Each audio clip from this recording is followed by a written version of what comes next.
Iya ibu ya? Benar. Betapa banyak orang mampu tidak mau berkurban, dan berapa banyak orang tidak mampu mau poligami. Bagaimana ceritamu, bos? Tapi sebenarnya poligami boleh selama bapak mampu. Kalau tidak mampu jangan cari penyakit. Ayo, mulai cemas ibu-ibu. Terancam ini ibu-ibu ini cari poligami. Ibu-ibu mau masuk surga? Mau ibu? Poligami. Dan sudah bilang ibu, banyak jalan menuju surga Ustadz. Memang banyak tapi macet. Dia bilang, tapi Ustadz sakit hati Ustadz, dendam kita. Iya, karena hadiahnya surga. Kalau tidak sakit hati dan biasa-biasa, hadiahnya cukup kipas angin. Bapak saudara-saudara sekalian, berkurbanlah.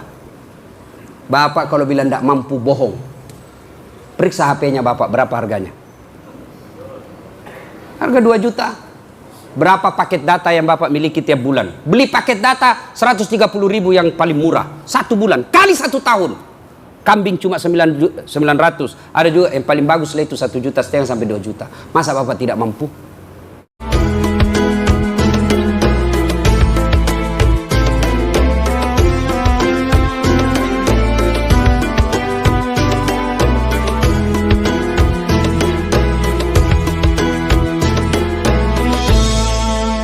Percayalah bahwa, saya ulang, percayalah bahwa setiap kita mau melakukan kebaikan, setan pasti kepanasan dan berusaha menggagalkan kita. Allahu Akbar, Allahu Akbar. Setan bisik, ada pembeli. Sebentar, bisa itu, selesai kau sholat sendiri saja di rumahmu. Setan. Apa bapak kemudian tinggalkan barang dagangan lalu menuju ke tempat wudhu? Apa setan putus asa? Tidak. Setan tidak akan berhenti sebelum berhasil. Maka dia goda lagi kita. Bagaimana caranya? Wudhu kita seadanya. Wudhu kita tidak sesuai diajarkan Nabi. Banyak orang wudhu pak sekarang yang saya lihat tidak diajarkan Nabi. Bagaimana doa mau diterima ketika sholat? Kita wudhu saja salah-salah. Wudhu sambil terima telepon.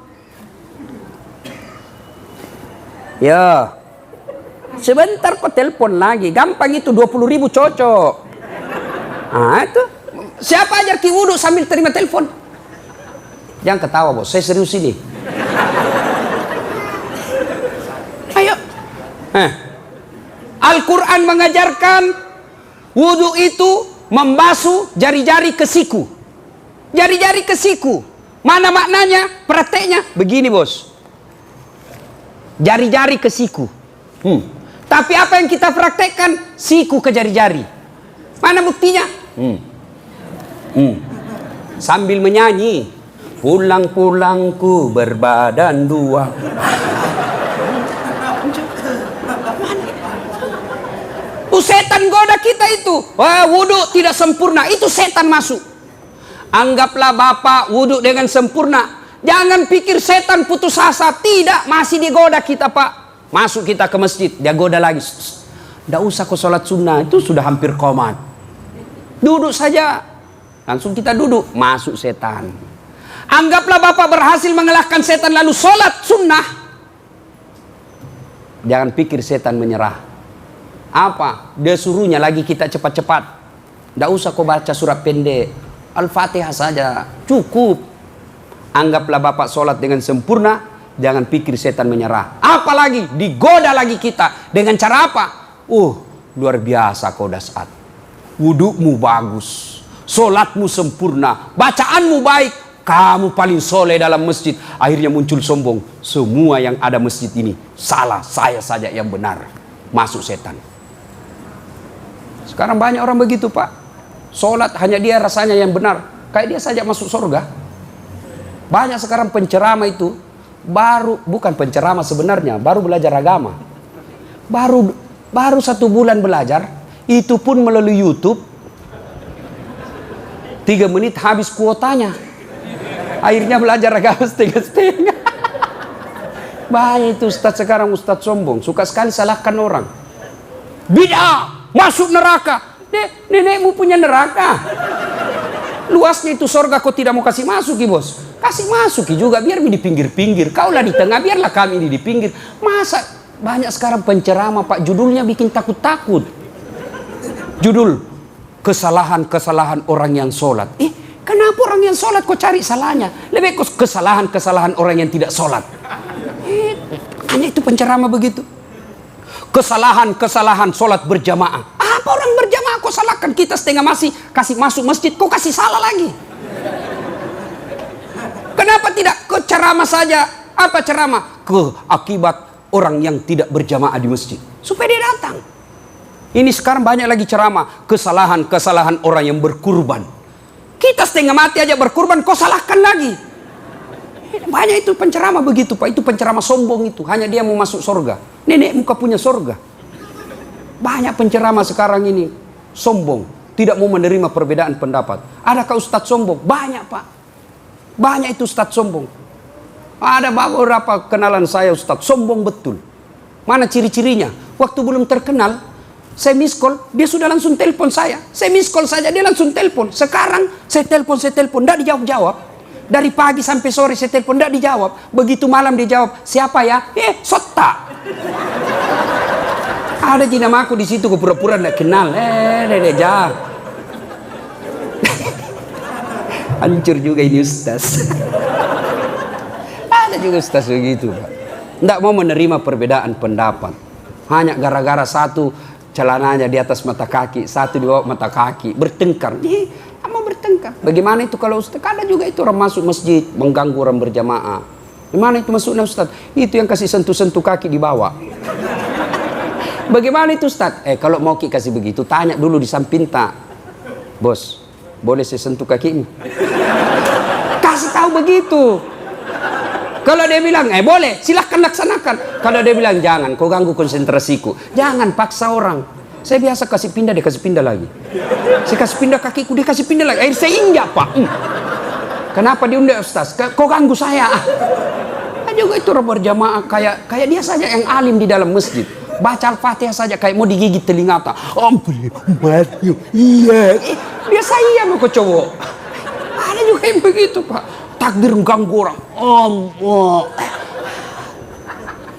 Setan semua itu Pak. Dalam bentuk manusia. Dan ini susah diusir Pak. Kalau setan tidak dilihat, baca basmalah, lari dia Pak. Kalau setan dalam bentuk ini susah diusir Pak. Baca Yasin, dia bilang baca kok sampai hatam, saya makin dekat. Bapak saudara-saudara sekalian, percayalah, setiap kita mau melakukan kebaikan, setan pasti masuk. Maka oleh karena itu selalu diingatkan, ya ayyuhalladzina amanu dukhulu fis-silmi kaffatan wa la tattabi'u khutuwatis syaitan, dan janganlah engkau ikuti langkah-langkah setan, karena sesungguhnya setan itu musuh yang nyata bagi kalian. Setan yang nyata-nyata musuh kita. Musuh kita bukan ulama, musuh kita bukan sesama muslim, musuh kita bukan sesama anak bangsa, musuh kita setan laknatullah alaihi. Itu kata Quran, musuh kalian adalah setan. Tapi yang kita musuhi ulama, yang kita musuhi Islam, yang kita musuhi saudara kita, hanya karena kita berbeda pendapat, berbeda mazhab. Mulai dari takbir itu kan orang sudah berbeda Pak. Nabi takbir sejajar dengan bahu. Mana disebut sejajar dengan bahu? Ada yang memaknai begini. Sejajar dari atas. Ada yang memaknai begini. Kenapa? Sejajar dari depan. Mau begini silahkan, mau begini silahkan. Yang jadi masalah kita bertengkar, yang begini menyalahkan yang begini, yang begini menyalahkan begini. Ya salahlah, bertengkarlah kita. Masuk di masjid, silahkan. Begitu bapak menyalahkan orang lain, padahal itu ada juga imam mazhabnya, berarti bapak telah bersekutu dengan setan. Apa? Sombong. Tidak ada orang suka itu orang sombong Pak. Apa biasa menyebabkan orang sombong kah? Apa? Biasa pangkat jabatan. Jangan sombong karena pangkat jabatan. Anggota DPR mau sombong. 5 tahun saja bos. Terpilih lagi, alhamdulillah. Tidak terpilih. Yang sombong, pangkat jabatan, yang sombong Pak. Kepala dinas mau sombong, Pardiduan Tasa mau sombong. Kepala dinas. Kalau disuka sama wali kota masih dipertahankan. Disuka wali kota belum tentu disuka sama istrinya. Hancur kita, Pak. Jabatan pangkat jangan membuat sombong. Apa? Ada batasnya. Apalagi membuat sombong orang. Ilmu. Jangan sombong gara-gara ilmu. Marah Allah dikasih pikun. Pikun, Pak, tidak ada obatnya. Ada guru besar, Pak, profesor doktor, banyak betul gelarnya. Begitu dia mau pensiun, mulai pikun-pikun. Diprotes sama istrinya. Pak, biasanya selama ini kalau Bapak mau pergi mengajar, cium-cium saya. Ini sudah hampir 1 minggu, kok keluar tidak pernah cium saya lagi. Langsung dia bilang suaminya, astagfirullah, berarti siapa saya cium selama ini? Ternyata pembantunya dicium. Dan juga modus. Mentang-mentang sudah dengar begini, pura-pura pikun.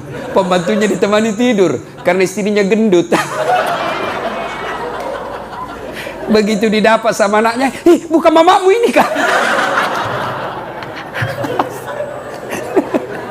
Hancur juga. Dan sombong, Pak. Apa lagi membuat orang sombong? Apa lagi? Hah? Harta. Jangan sombong, Pak. Sebentar saja kalau Allah mau ambil. Sebentar saja, Pak.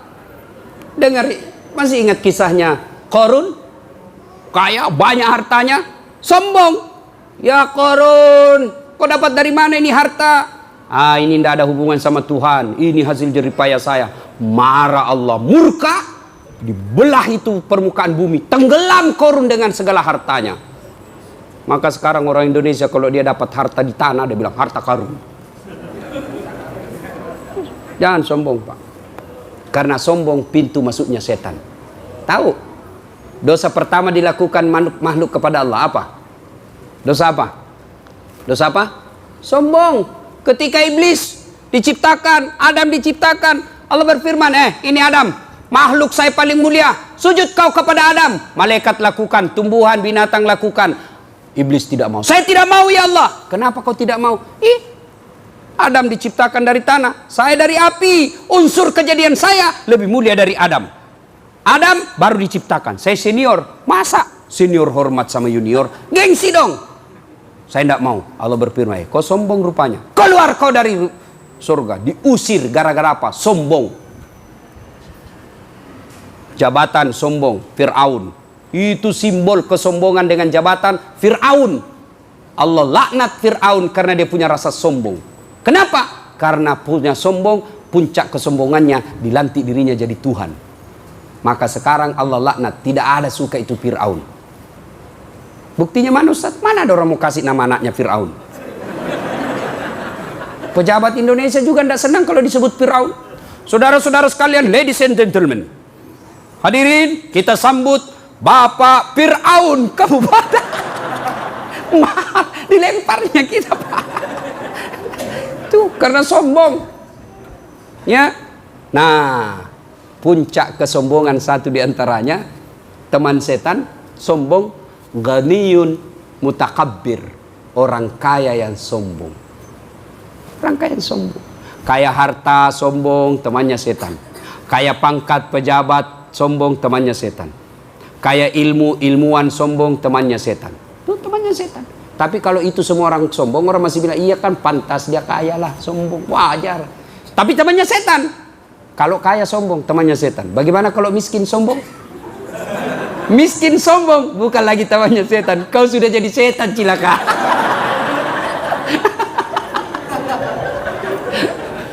Allah sayang kita, Allah hadirkan Ramadan kemarin untuk menghilangkan rasa sombong. Nah, ibu bapak, saudara-saudara sekalian, begitu bapak mau melakukan kebaikan, percayalah, setan pasti kepanasan dan berusaha menggagalkan. Nah, termasuk bapak nanti kalau ada mau bersedekah hari ini, itu setan kepanasan itu. Mulai sekarang itu dia bisik kita, Pak. Dia bisik dengan keraguan-raguan. Wah, kalau saya keluar semua uangku di dompet ini, gimana besok anak saya? Ah, itu setan itu. Termasuk istri bisa jadi setan. Begitu bapak mau bersedekah, dikode di SMS sama istrinya. Pak, jangan sok kaya ya. Nah, itu apalagi kalau bapak termasuk suami yang takut sama istri.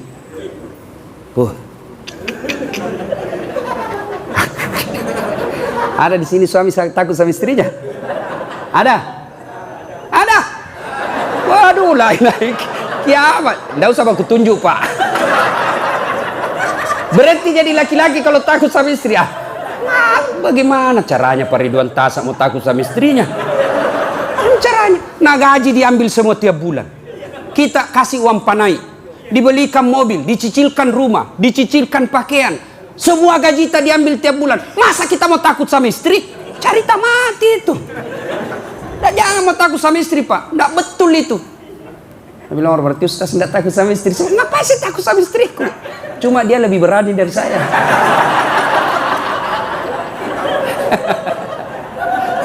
Pak, kalau soal ibadah, Bapak tidak boleh takut sama istri. Ya, kalau soal disiplin keluar, itu tidak apa-apa. Misal istri cari kita saat keluar, sudah saatnya sudah ada di rumah, Bapak tidak ada, ditelepon dan marah-marah, itu wajar. Tapi kalau Bapak mau bersedekah lalu takut sama istri, berhenti jadi laki-laki, Pak. Jangan ketawa, serius ini. Apalagi kalau istrinya orang Bugis. Masekan.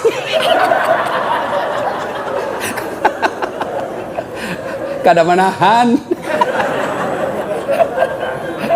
Ya Bapak, saudara-saudara sekalian, ayo, ketika kita mau melakukan kebaikan, percayalah, iblis selalu ada di situ mengagalkan. Jadi ketika Bapak mau bersedekah dan tiba-tiba batal, lawan itu iblis. Astagfirullah, astagfirullah. Jangan astagfirullah lalu cabut itu duit, masukkan celengan. Jangan astagfirullah, astagfirullah. Tapi dia kasih masuk kembalikan dompet. Dia bilang, setan, biar aku istighfar, sembunyi uangmu.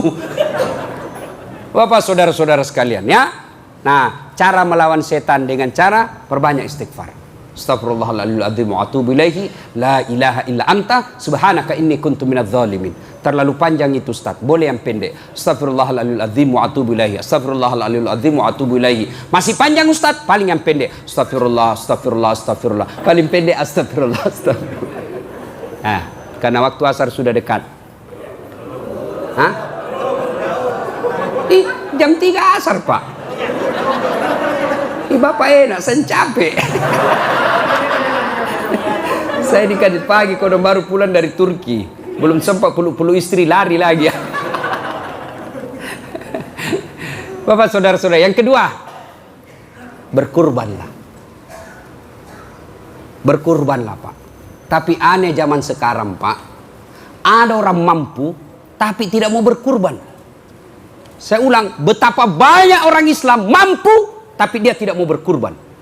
Sebaliknya, betapa banyak orang tidak mampu, tapi mau poligami. Iya, Ibu, ya? Benar.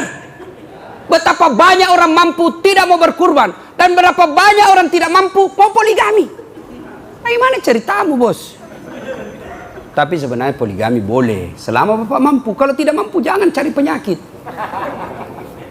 Ayo, mulai cemas ibu-ibu. Terancam ini ibu-ibu ini jadi poligami. Ibu-ibu mau masuk surga? Mau, Ibu? Poligami. Dan sudah bilang ibu, banyak jalan menuju surga, Ustaz. Memang banyak, tapi macet. Dia bilang, tapi Ustaz, sakit hati Ustaz, dendam kita. Iya, karena hadiahnya surga. Kalau tidak sakit hati dan biasa-biasa, hadiahnya cukup kipas angin. Bapak, saudara-saudara sekalian, berkurbanlah. Bapak kalau bilang tidak mampu, bohong. Periksa HP-nya Bapak, berapa harganya? Harga 2 juta. Berapa paket data yang Bapak miliki tiap bulan? Beli paket data 130.000 yang paling murah. 1 bulan, kali 1 tahun. Kambing cuma 900. Ada juga yang paling bagus lah itu 1,5 juta sampai 2 juta. Masa Bapak tidak mampu? Mampu cicil mobil, tapi tidak mampu beli kambing. Marah Allah. Allah cabut kita punya harta. Akhirnya apa? Anak kita narkoba. Istri kita tidak nurut. Penyakitan. Sembuh encok, datang asam urat. Selesai asam urat, usus buntu. Ditangani asas buntu, kolesterol. Itu karena Bapak pelit, sekek, kikir galap, aku jambatan. Apa? Pak, coba lihat orang rajin sedekah, Pak. Tidak ada itu banyak penyakitnya. Tapi yang pelit, macam-macam penyakitnya. Akhirnya apa? Uangnya keluar sia-sia, tidak ada pahalanya. Kenapa? Hanya ngurus beli obat.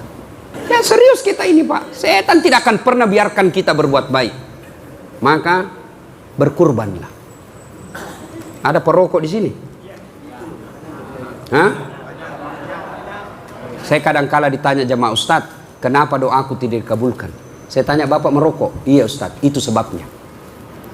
Kok bisa Ustadz? Salah satu penyebab doa tertolak kalau kita berbuat haram. Mana hukum? Rokok. Haram kan? Bapak cari, buka itu online Pak. Cari itu fatwa ulama tentang rokok. Hanya ada ulama Indonesia sebagian yang mengatakan rokok itu makruh. Kenapa? Ternyata saya pelajari yang mengatakan makruh karena dia juga merokok. Hati-hati Pak. Saya doakan Bapak berhenti merokok lalu beli kambing. Insya Allah tidak ada orang bangkrut kalau rajin berkurban. Tidak ada Pak. Banyak pengalaman hidup saya tentang hebatnya ini kurban. Sedekah Pak. Kecil itu Pak, Allah ganti kecil. Kenapa kita miskin? Selalu kita bilang, apa saya makan besok? Apa saya kalau saya sedekah ini? Saya potong kambing, apa saya besok? Allah marah. Kenapa? Kita tidak percaya Allah Maha Kaya.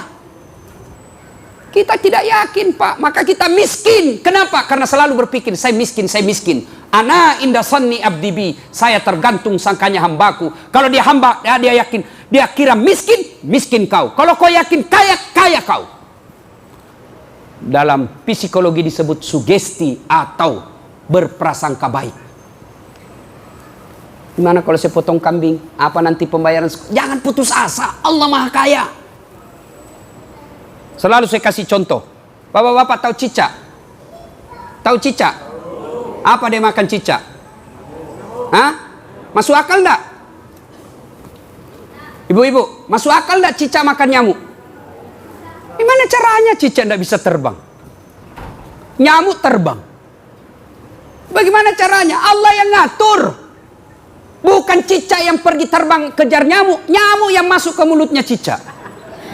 Itu masih ingat lagu waktu kecil? Cicak-cicak di dinding, diam-diam merayap. Datang, datang Pak. Bukan kata, lagu bilang tidak. Cicak terbang ke nyamuk. Tidak. Tapi apa? Datang seekor nyamuk. Hap. Lalu ditangkap. Coba. Itu cicak enggak sarjana. Enggak anggota DPR. Enggak pegawai. Bisa hidup. Apalagi kita yang punya Allah Maha Kaya. Kenapa kita miskin? Karena kita tidak yakin mampu. Yakin mampu, Allah kasih kemampuan. Jelas? Kalau Bapak ragu-ragu nanti cari ambil dari dompet, Bapak berarti sangka buruk kepada Allah. Tidak ada baiknya itu sangka. Yakin saja Pak. Saya dalam hidup saya, semakin saya cemaskan masa depan, semakin susah uang saya dapat. Tapi kalau saya tidak pernah ragu, Allah kasih. Allah janji. Ud'uni astajib lakum. Minta kau kepada aku, saya kasih kamu. Ya Allah, mudah-mudahan tahun ini saya bisa berkurban ya Allah. Masa Allah tidak bantu kita? Cuma kita tidak pernah serius. Mana buktinya serius? Ayo, mulai tahun lalu kita mulai tabung. Tiap pasar 100.000, tiap pasar 100.000. 1 tahun bisa beli kambing. Sama berkurbanlah Pak. Dan hari ini kita berusaha untuk kurban untuk sesama muslim kita ada di Palestina. Bapak saudara-saudara sekalian, inilah tausiah kita, mudah-mudahan ada manfaat.